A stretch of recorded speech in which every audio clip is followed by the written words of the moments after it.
Right. So this is the pre-beginning while we're waiting for a couple of minutes that I'm going to chant the melody for the 15 steps that are indeed a path of letting Passover and the Seder heal us inside. So yay for that. Kadesh Urchatz Karpas Yahatz Magid Ratza Motzi Matzah Korech Shulchan Orech Tzafun Barech Hallel Nirtza. So it turns out that each of the steps are really important, even if we only spend a minute on them, that the whole process is one of loosening and releasing, and particularly this year with everything that's going on,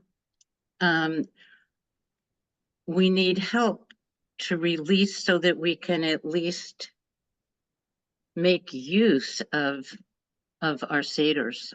And this is, a booklet from Rav Daber Pinson that I came across maybe 8 years ago. And I thought I was just buying another Haggadah from a rabbi that I know and like. And it turns out it's an introduction to the Haggadah. And one of the sections is on using the 15 steps of the Seder, each one leading us a little more and a little more into getting out of Mitzrayim, getting out of the constrictions, getting out of the nightmare. And so I'm just gonna, let's put the thing up just for a minute so everyone can take a look. And we'll use this periodically. And can they download it, Fora?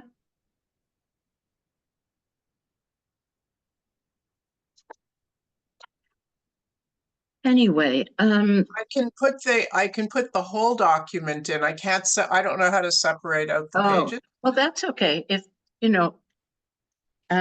sure. Okay, I will work on it. No rush. So the 3 stages, Hakna'az, submission, which is a word I have difficulty with, concept, Havdalah, separation, and Hamtakaz, the sweetening. To become free, we must first come to know our enslavement and taste its bitterness, so we can open to the call of freedom. You can take it down, Devorah. We'll put it up again later. The call of freedom, and we need to make space to separate out what is still entrapping us.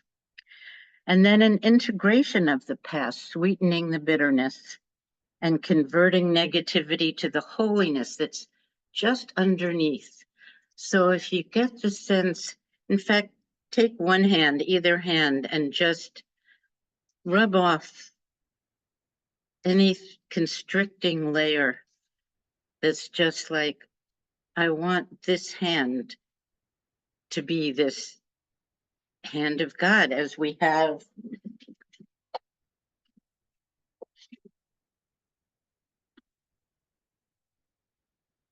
from the retreat. Your hands are the hands of God.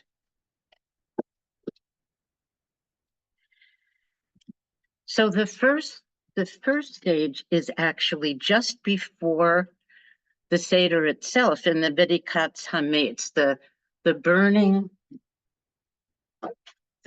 of the last bits of crumbs. And close the door, please.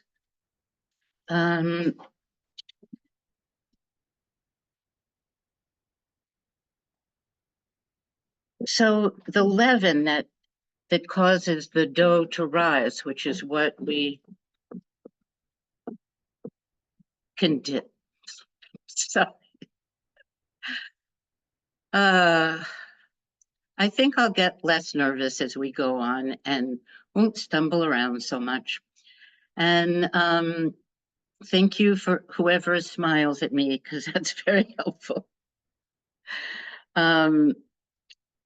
So the things that have gotten puffed up or driven or stale, because it's also what's gone past its expiration date, or something that no longer serves us that may have at some time. So once we burn those last crumbs by 10 o'clock the morning that the Passover starts, you've taken the first step. So whether you do it or not, it just is fun to know.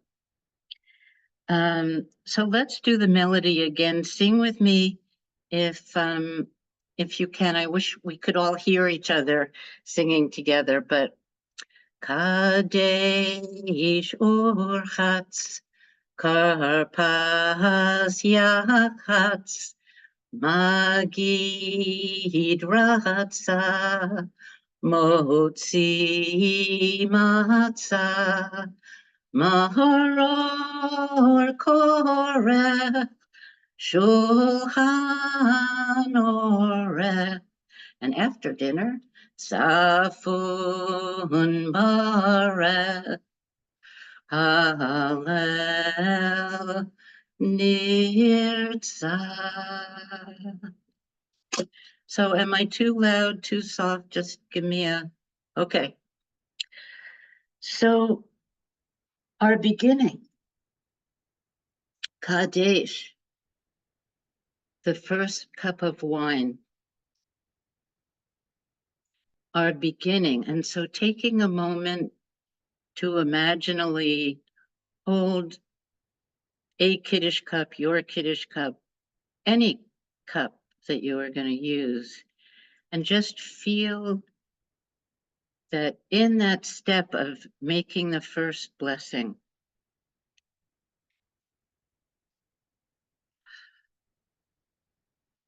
that you're separating from the time before the Seder into the time of this holy space of being part of a Seder with one person, with 20 people, with 100 people, just knowing that with that first blessing,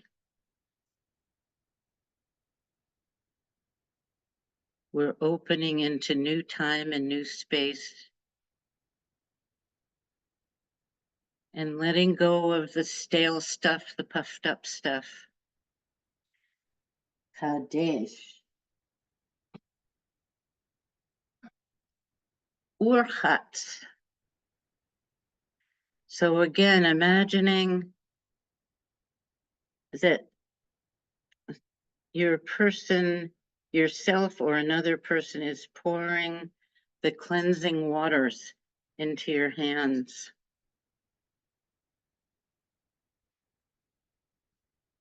And you're shaking them off, but no blessing, because this is our first taste of transcendence, the first opportunity.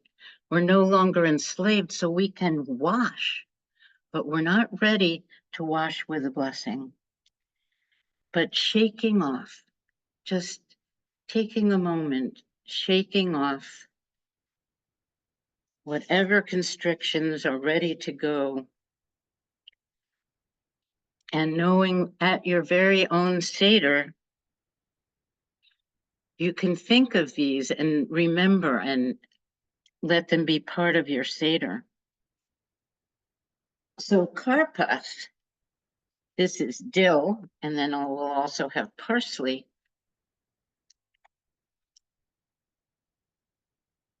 And as we dip this green vegetable in salt water, taking a moment, each of you, along with me, karpas, the green, the new life that's sprouting forth wherever you live.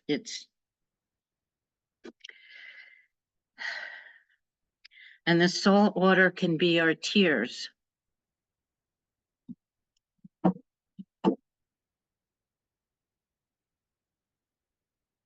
Reminding us of what's unhealed, what's still traumatized, what's still constricted, where the negativity might be lurking.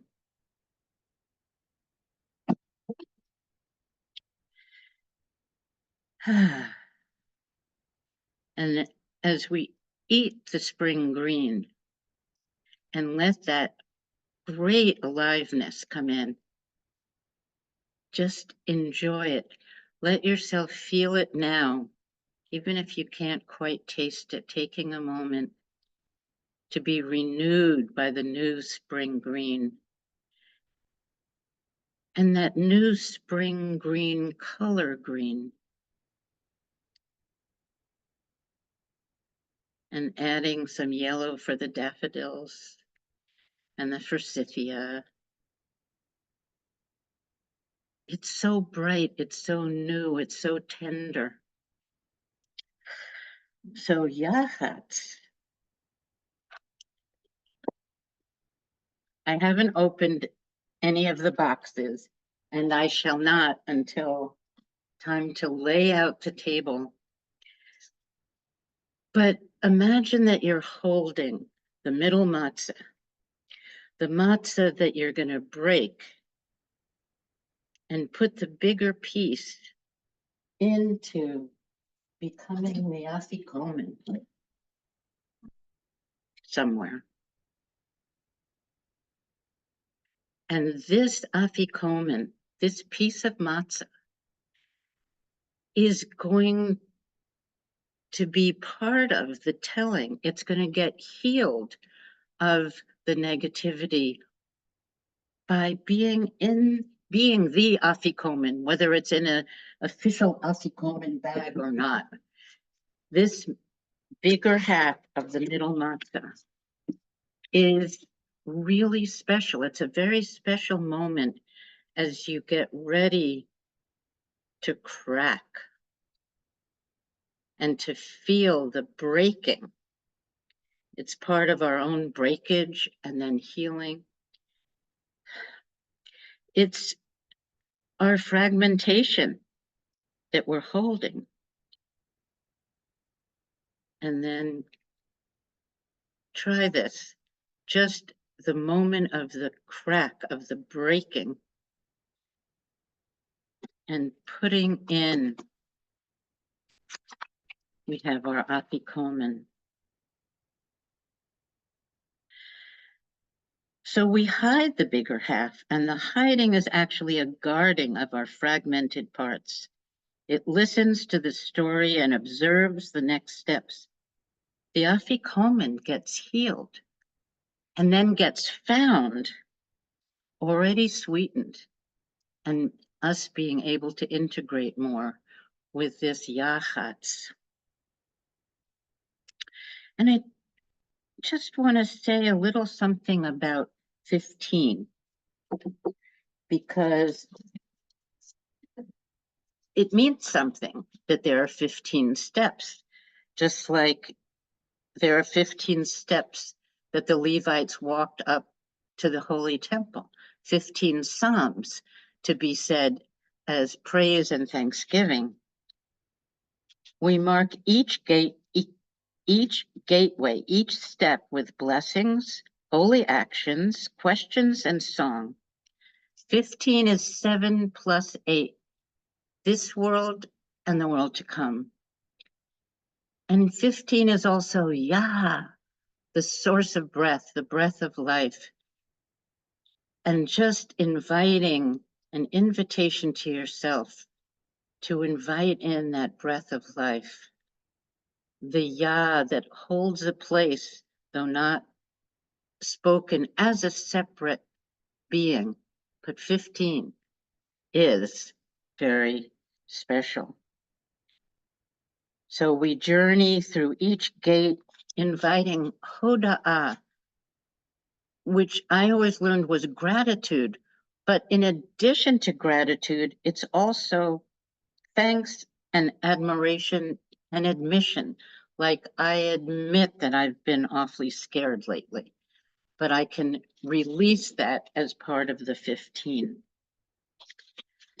So after Yachatz is the Magid, is the story, is telling the story, telling our stories, and really taking time to let yourself into the process, into the original process. We've been doing this for 3,000 plus years. And even if people don't do anything else, Passover Seder happens a lot of the time. And sadly, there's more difficulty this year and last, and even worse this year. I've been reading Peter Beinart's book, Being Jewish After the Destruction of Gaza. So I'm not going to talk about it because we don't need to go there tonight. This is all about releasing and healing and being able to listen and sit with the people around your table, even if there's disagreement, just because we tell the story every year, and we tell it from wherever we are this year. So listening and praising whenever we can, because people blossom when they get listened to, and when they get praised, wow. It's really, I think so many of us are in the narrow places that Mitzrayim, that we can forget that everyone else is too. And so praising, saying, oh, you look beautiful tonight, or oh, I'm so glad you're here in this class. I really am so glad that you're here in this class. It's exciting. So one of the things that I didn't know before Dov Bear Pinson is that in telling the story, we realize we've regained the power of speech, that slaves don't have a voice. In Mitzrayim, our speech was in exile. One of the meanings of Pharaoh, Pei Ra, is negative mouth, destructive speech.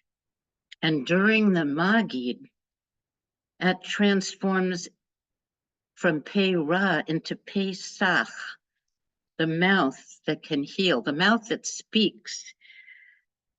And this journey towards freedom, we are transforming the negativity and lifting ourselves up. So just invite whatever movement might be helpful in lifting each of yourselves up, lifting up, letting the tight places roll off as you create more and more spaciousness, as we've now moved into the story and are coming out with everything else. So Ratza is, I thought there was water in it this time, and I was thinking, what am I doing? Is the second hand washing. And it's really nice to go around with a bowl and this to sanctify your neighbor's hands. And this time we can speak. Ratza from Rafhit, trust. We can speak our dreams of freedom and our intentions for moving into more divine spaciousness. And let yourself move into that spaciousness from your heart, widening the space and resting in the divine embrace. widening your space, enhancing spaciousness. It's really a privilege to let ourselves out of the tight places. So we have the freedom now to experience our own beauty and the blessings of being alive.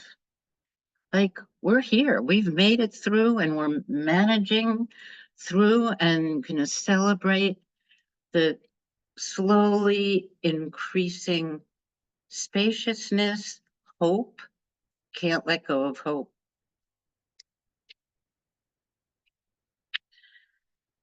So the motzi. Oh, Devorah, would you put the put this up, just because we're moving fairly quickly through this.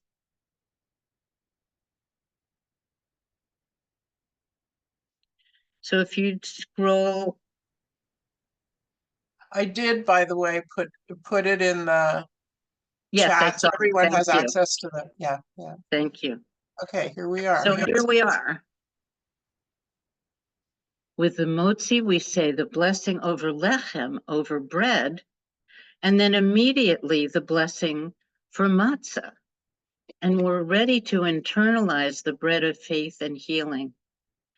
Matzah is simple, it's straightforward, and eating it, we open to more wholeness, because that's what we want.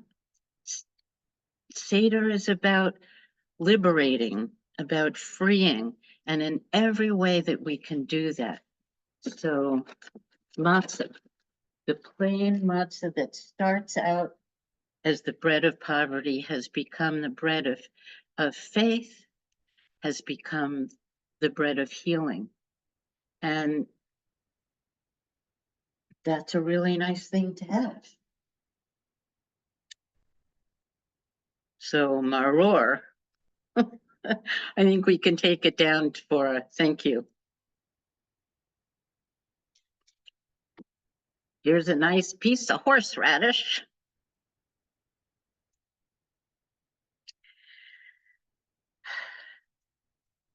Having lifted up faith and healing with the matzah, we can now roll back and sweeten the bitterness of the past. So taking the next minute or two,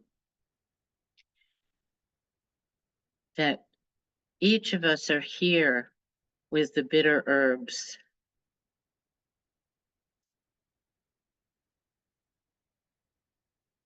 And rolling back the old bitterness,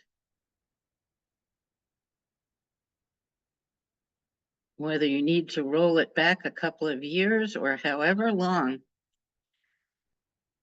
going into the place where dipping the horseradish in the sweet harosius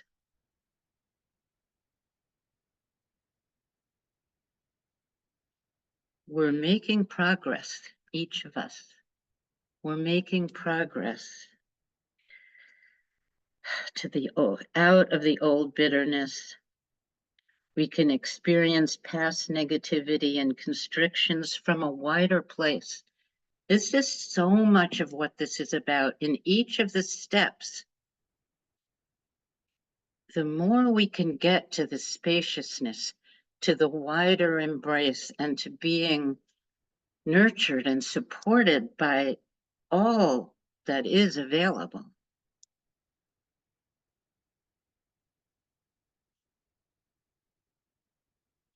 Finding more of your soul energy, your essence, the bitter and the sweet.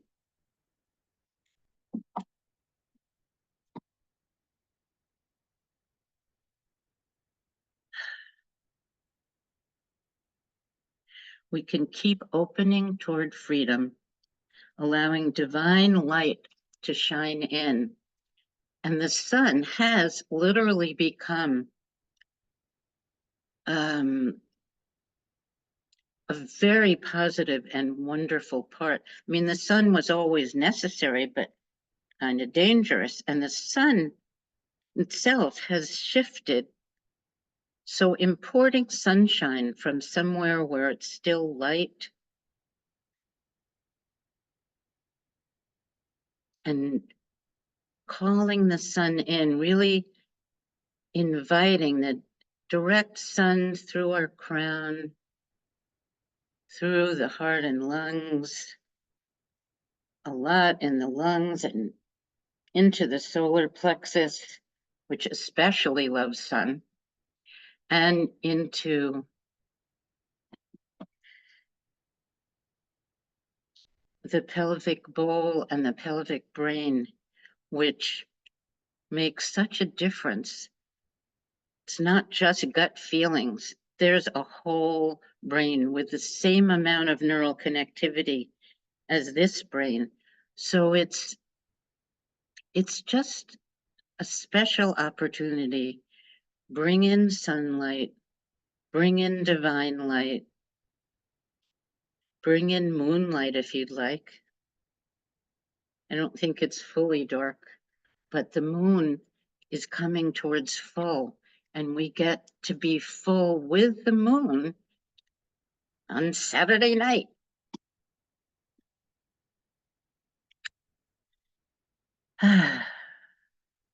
Anyone want a little more time to import sunlight?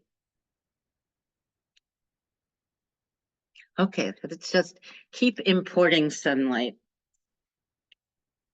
And as you continue, it's like all the wonderful and sensitive parts that are in this part of the brain, especially the limbic system.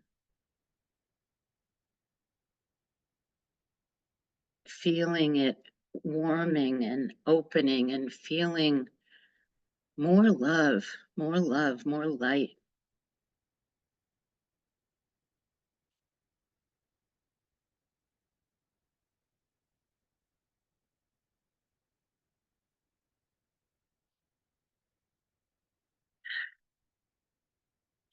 And then Korach, which as I said earlier, I'm not opening the matzah boxes yet, but 2 pieces of matzah with just a little moror inside, because the matzah has been healed and sweetened. And so does that little slice or smush of the maror, of the bitter herb. So there it is.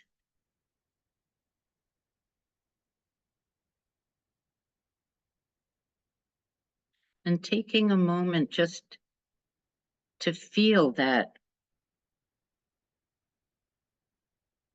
unifying affliction and liberation. Maror can represent our human tendency to return to the old bitterness. But supported within the matzah, we elevate even the destructive inclination. Supported within the matzah, we elevate it, integrating it and allowing it to serve transcendence. So transcendence is great. It's, and our ego can now serve the one, serving the oneness. And that's a fabulous feeling, because then we can trust ourselves, and we've reached the place where there's more faith available, more sunshine, more love, more liberation, because we're not caught so much in the narrow place.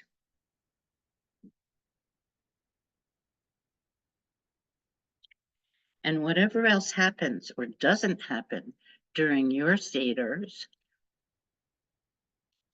you can have this.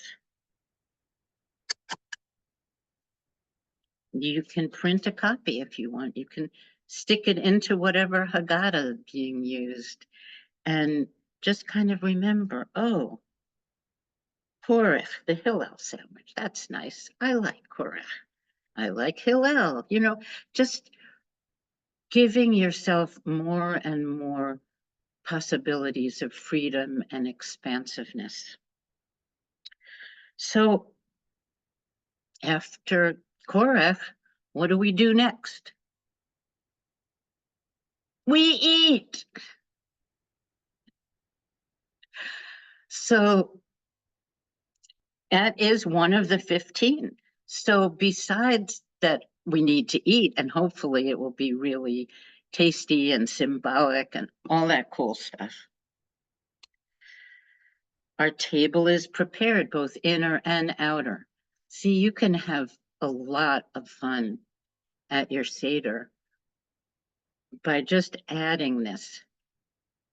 I used to scribble it in my old Haggadah, but now I just decided to put it all together at the end, and also then it's possible to practice the lifting up, the easing off, the getting more neutral about the stuff that's pounding us every day.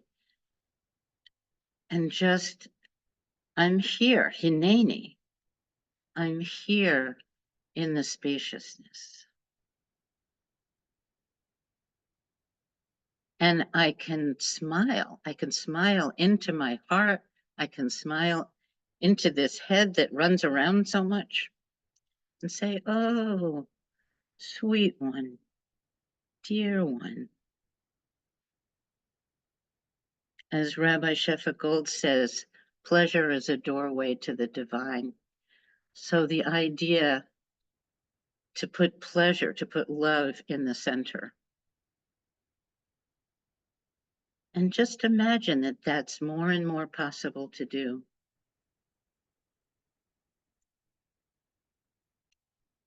And hopefully things will be a lot better by next Passover or way before. But here we are. So we finished dinner. That was pretty quick. But imagine some lovely taste.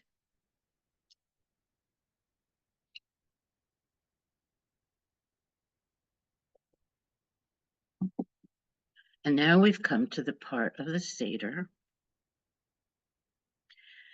that we never did growing up. I never knew there were 15 steps, which, I mean, way before I made this, I knew there were 15 steps, but these last 4, the final 4, really matter because we need to do the 15 to get the best out of it, to get the most freeing, to get the most spaciousness. So even if the final 4 take 5 minutes in its entirety, there we are. You want to do it. I have to admit that I sort of won people over because I would get this magnificent flourless chocolate cake for dessert and say we were not having dessert till we finished the Seder, even though you're not supposed to have food after the Afikomen. It allowed my peeps to tolerate that we would actually pick up our Haggadahs again after dinner. So Tzafon, we retrieve and internalize. We eat the Afikomen. And even though at my Seders there's good taste afterward, if you can do it without, oh, I just missed, what is that? Okay. So, and the Afikomen has to get found. Now, my particular Seder, there's no one under 70. So it's not like a kid's rummaging around to find the Afikomen. But the fragmented parts that were hidden and guarded during the Magid, that's now sweetened. That's now richly ours. for the tasting, even if the piece is no bigger than an olive. That's all you need, and more if you have it, depending on how many people are sharing an afikomen. But so we reclaim our innocence. That's the part.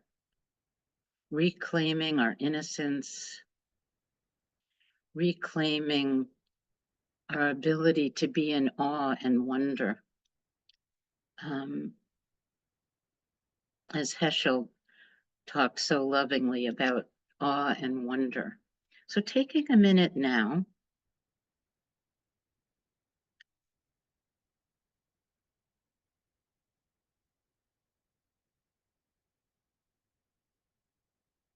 and an invitation to open to awe and wonder in yourself, in your surroundings.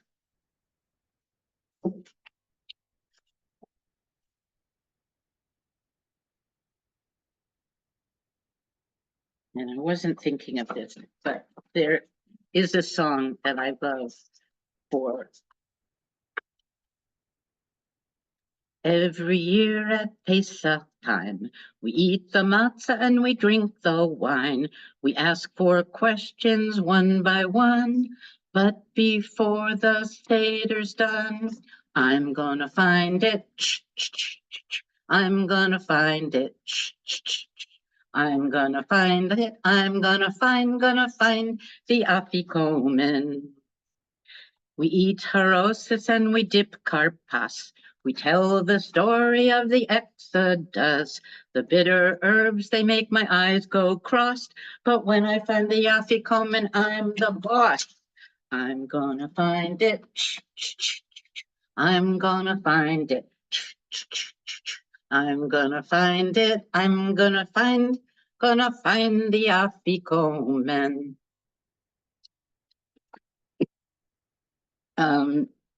So since you actually all have my entire Haggadah rather than this last page, you also have this song.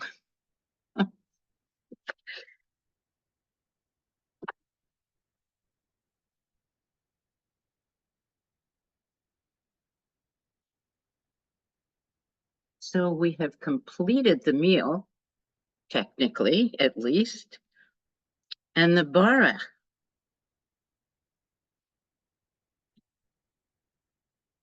Now the wine is so sweet, and our gratitude for the meal is so sweet, and our gratitude for the food that was made or brought, and here we are, just taking a moment with your imaginal Kiddush cup. And it's now the third cup, and it's the Birkat Hamazon. And many of them go way longer, but just here, inviting yourself into tasting ahead the sweetness of the wine. Even if it's not a sweet wine, it can still taste sweet because of all the sweetness we've been accumulating and the letting go of the remaining. Just each step, another step to let go more. So with the Yihud, the unification with every dimension of our past, we can open to gratitude and offer blessings. And we ask that we too become a source of blessings.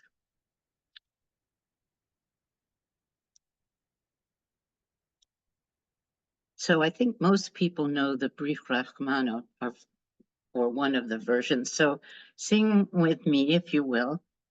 Brich Rachmana Malka de Alma Mare de Chai Pita. Brich Rachmana Malka de Alma Mare de Chai Pita. You are the source of life for all that is, and your blessings flow through me. You are the source of life for all that is, and your blessings flow through me. So, step 14, Hallel. And here's where you could spend 20 or 30 minutes or less than 5, because praising, shining is Hallel. We sing praises and reveal the light that was hidden in darkness. And now it's light. So, Hodu l'Adonai ki tov, ki le'olam hasto. Hodu l'Adonai ki tov, ki le'olam hasto. Hodu l'Adonai ki tov, ki le'olam hasto. Hodu l'Adonai ki tov, ki le'olam hasto. Ki le'olam hasto. Ki le'olam hasto. And we have reached the 15th and last step, Nirtza. Everything is accepted. Nirtza, accepted. We've arrived. This is a moment of being, of beingness, of being with yourself, of being with the wider realities, of being in spacious time, of being in the divine embrace, resting in the divine embrace, dwelling in the divine embrace. We are fully accepted and acceptable. So take that in, if you will, being fully accepted and acceptable.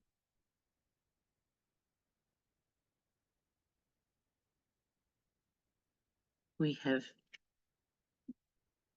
done what we are asked to do, is follow each of the 15 steps, each one bringing us closer to our very best selves, to being self-led, to being home in ourselves. We are resting in the divine embrace, timeless time and placeless place. We are resting in the divine embrace, timeless time and placeless place. We are resting in the divine embrace, timeless time and placeless place. We are resting in the divine embrace, timeless time and placeless place. Dibarti. So I am Mati. open to thoughts, questions, whatever. What anything felt like. If you, yes, Sandy, Sarah, I mean.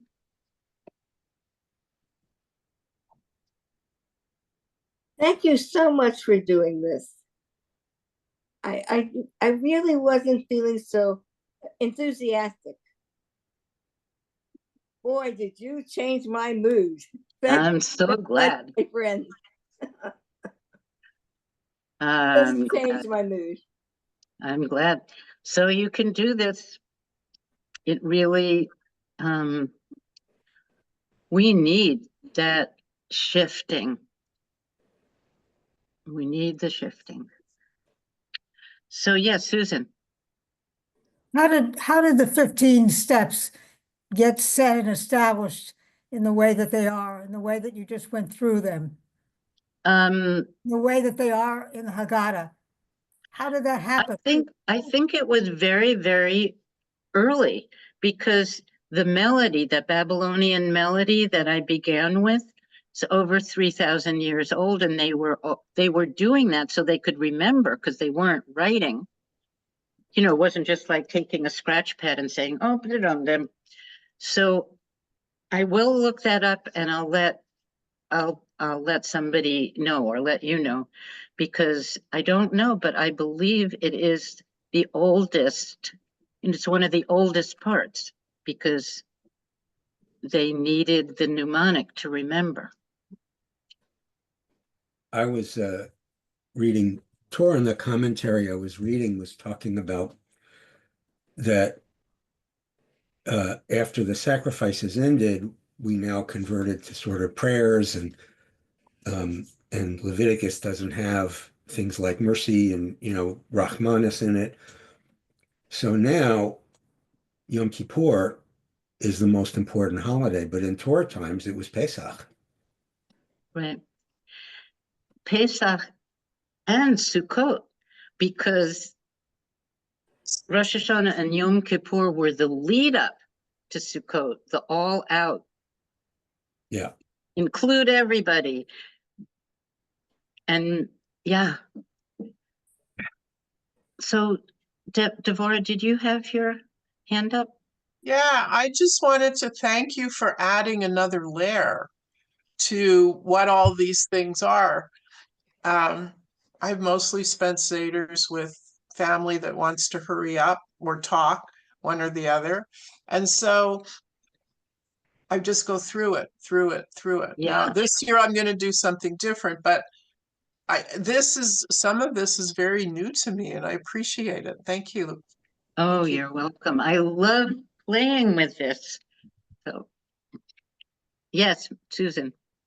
I wonder, how do you mark each one of the steps in the flow of the Seder? How do you make sure that you've kind of sensed them and kind of felt them in some of the ways that you explained? Right. If there's a Well, group of people and they're going through a kind of a flow and they're, you know, how do you really make these 15 steps stand out? well, it's listed in several places, the 15 steps, in the beginning and in other places. So someone like Reb Marsha Prager, they sing the whole mnemonic between each step. I only sing it again after dinner before the afikomen, because I find that a little annoying. But no, I don't mean that. It's just, it's God. It is repetitious. It's repetitious. But it's there, and so I realize I don't necessarily have each one. I think I do, but you have, I mean, each step is required. And it's nice to leave yourself with some time to be with it, to experience it as well as doing it.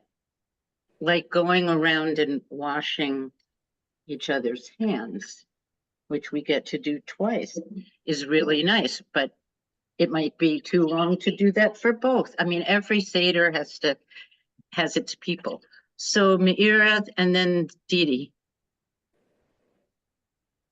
So along the lines of what Susan was thinking about, you know, the Haggadot lists these steps. You can usually see exactly where you are, but these special interpretations about expanding, releasing, letting go of the negative, letting in the sun, that's what we need to add. And so what I think I'm going to do, because my Seder, like other people's Seders, is everybody wants to run through it.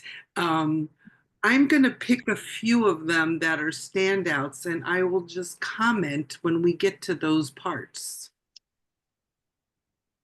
I like it. I like it a lot because it, you know, people know that Passover is about freedom. But people don't really internalize that it's about our individual development of freedom. So Yes. this helps that a lot. Thank you. Yeah, thank you. The more we can do that, the more we're also more prepared to help where we can in the outer world, because we're not just downtrodden. Yeah. Dee Dee. Thanks so much, Ellen. I really appreciated this. Um, to have you put this mystical perspective. I was preparing my Haggadah for my Seder, and this year I'm very focused on everything that's happening in the world, Mhm. and external freedom and what we need to do about it. So it was very helpful to have you come along and balance it for me. I really appreciated that. I'm so glad. Thank you. And Thank you. I just want to also say, for anyone who does not have a place to go second night, I am hosting over Zoom, and I will put the link in the chat, and you can register yourself and sit around a virtual table. I won't be able to pour water on your hands directly. But imaginally, Imaginally, absolutely. that's the point. The imaginal is a very important part of the real. It's not like there's the real and then there's the imaginal somewhere. It's like the real, whatever that is, and then all the levels and layers that we can bring to it. So you get to have people do, imaginal water pouring, or they can pour over their own hands, which is Right. also very nice. Yeah. Mhm. Tephora, and then Katana. Actually, Katana's first. Oh, okay. I was seeing it. Okay.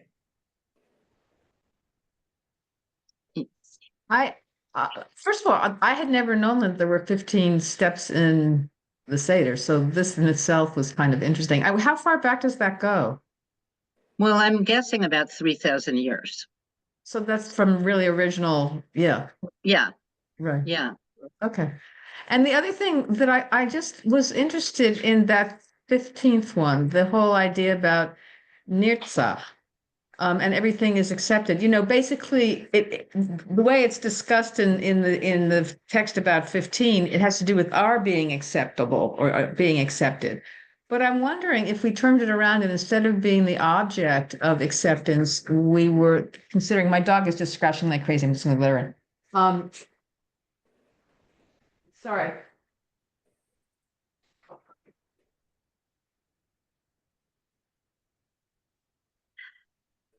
Very sorry. If we were, instead of being the object of accepting, if we were to kind of explore what it would mean that everything is accepted, I think it's a huge statement. And It I think is. yeah, and it's lovely to experience ourselves as, oh, here I am, I'm accepted and I'm acceptable. And the challenge is to be in relation to things that we don't feel are acceptable and somehow find a space of acceptance if we're going to truly, internalize this and have it be something that we can use to help ourselves. So I'm just curious about any ideas you have about that. I think just that our best shot of getting to a place where we can tolerate,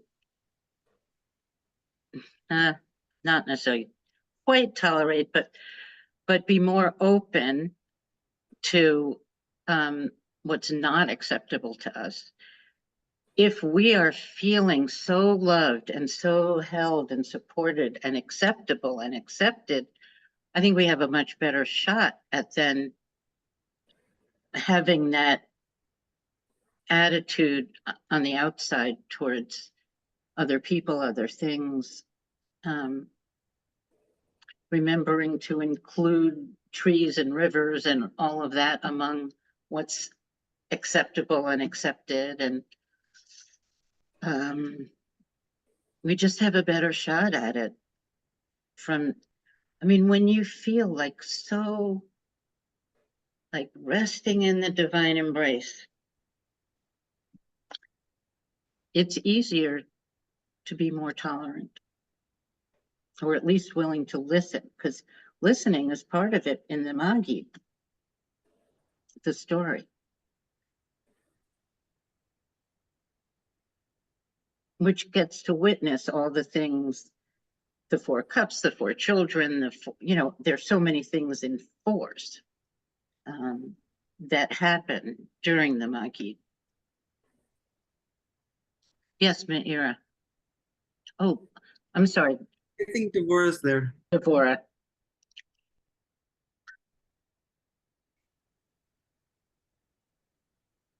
Yeah, I just wanted to say something about the fact that this is a holiday on the full moon.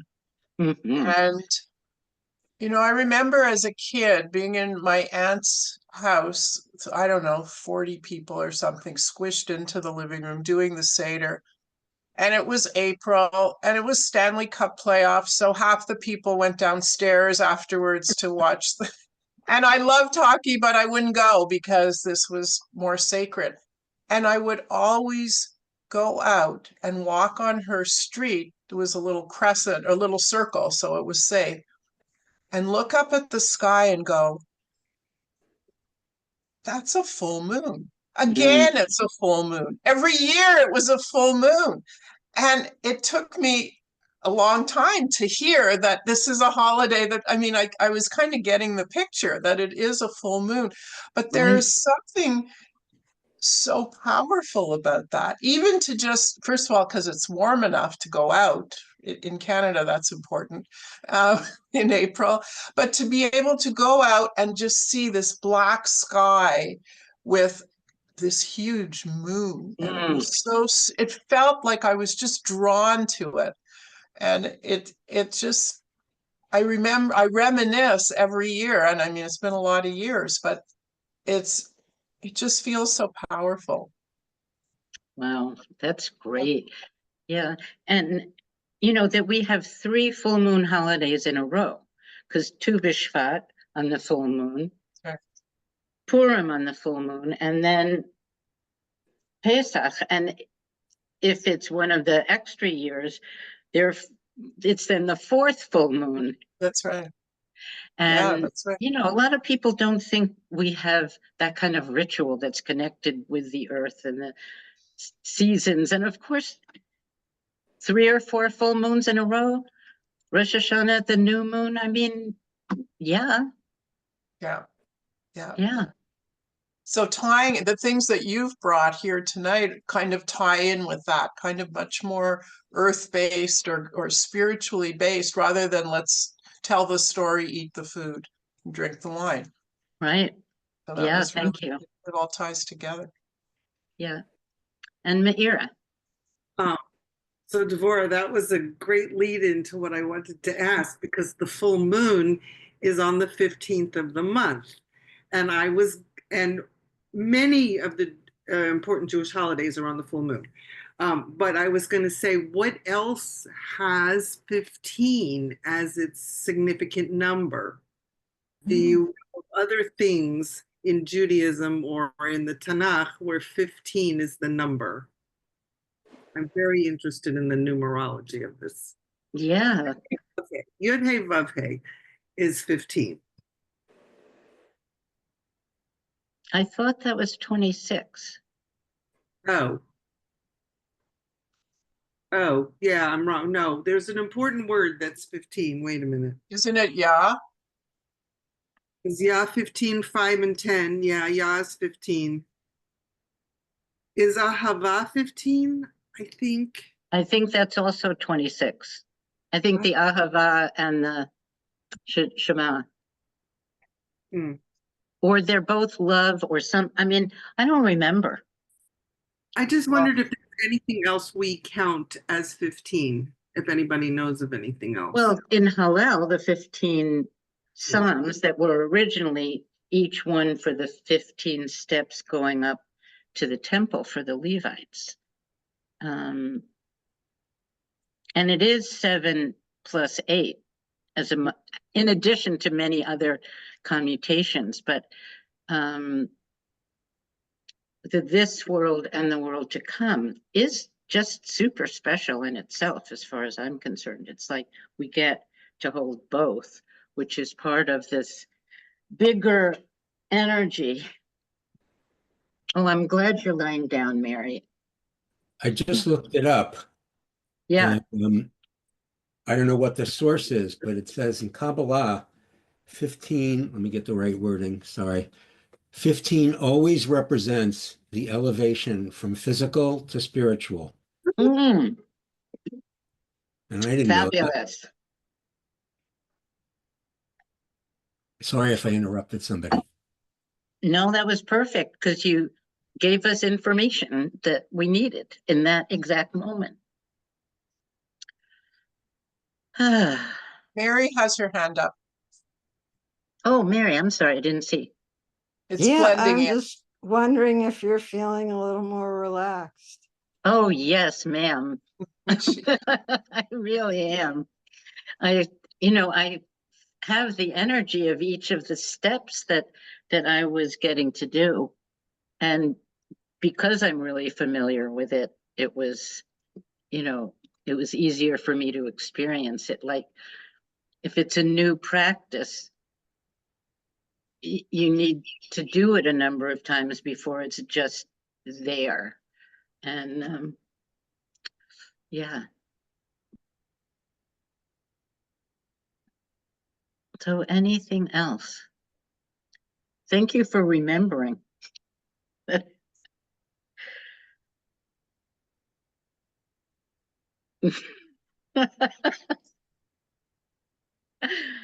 Yeah. Everything is pretty strange, isn't it? So I didn't know you weren't doing those hand things. Not on purpose. So anyone else, any thoughts, questions? Want to do a song together? Yeah, let's do a song to close. Okay. Yeah, let's do a song to close. Anyone have I would probably go for Shefa's We're Resting in the Divine Embrace. That's Yeah? what I was going to say. Yes, do it Okay. again. So So we are resting in the divine embrace, timeless time and placeless place. And since we have a little time, the mother waters that are the ocean from which all life emerged is almost the exact same percentage of water as fluid in our bodies, and almost the same chemical composition as the interstitial fluids, which hold every single cell. So each cell is held and nourished and partly filled with the interstitial fluids, but partly resting in. So every cell in your body is resting in the embrace of the Shekhinah. So when we say we're resting in the divine embrace, we can be joining with every cell that's resting in the divine feminine. And that's pretty wonderful to close with. So we are resting in the divine embrace, timeless time and placeless place. We are resting in the divine embrace, timeless time and placeless place. We are resting in the divine embrace, timeless time and placeless place. We are resting in the divine embrace, timeless time and placeless place. Once more, we are resting in the divine embrace, timeless time and placeless place. We are resting in the divine embrace, timeless time and placeless place. Hag Sameach, blessings for Pesach. Thank you so much, Ellen. Oh, was thank great. you. Ellen. thank you. This was great for me, so I'm glad it worked. Yeah, it was inspiring because we all feel like we need this liberation. Yes. We do. We Yes. do. Yes, we do. Yes. What a good way to start it. Thank you. Thank you. Yay.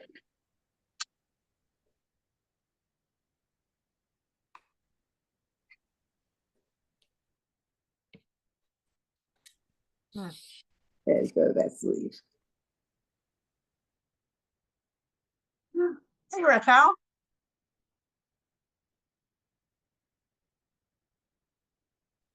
You're the last one with me. I am. Yeah, it's just Where are you you and me. now? What? Where are you? Are you